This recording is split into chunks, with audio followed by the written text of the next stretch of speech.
পুরান ঢাকার রোজ গার্ডেনে প্রতিষ্ঠার পর মাত্র 2 দশক, এর মধ্যেই পূর্ব পাকিস্তানের একটি শক্তিশালী রাজনৈতিক দলে পরিণত হয় বাংলাদেশ আওয়ামী লীগ। স্বাধীনতা যুদ্ধেও যার বলিষ্ঠ নেতৃত্ব।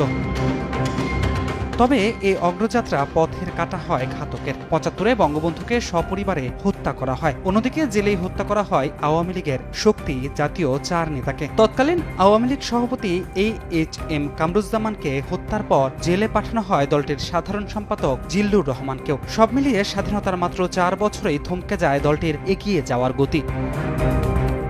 এমন অবস্থায় দল রক্ষায় 1976-এ সভাপতির দায়িত্ব নেন বঙ্গবন্ধুর দীর্ঘদিনের সহচর বাকশাল ও ন্যাপ নেতা মহিউদ্দিন আহমেদ। ভারপ্রাপ্ত সাধারণ সম্পাদক করা হয় সাজেদা চৌধুরীকে। তবে প্রয়োজন ছিল স্থায়ী নেতৃত্বের। এ উদ্দেশ্যে 3 ও 4 এপ্রিল ঢাকার ইডেন হোটেলে অনুষ্ঠিত হয় আওয়ামী লীগের কাউন্সিল অধিবেশন। সেখানে 44 সদস্য বিশিষ্ট সাংগঠনিক কমিটির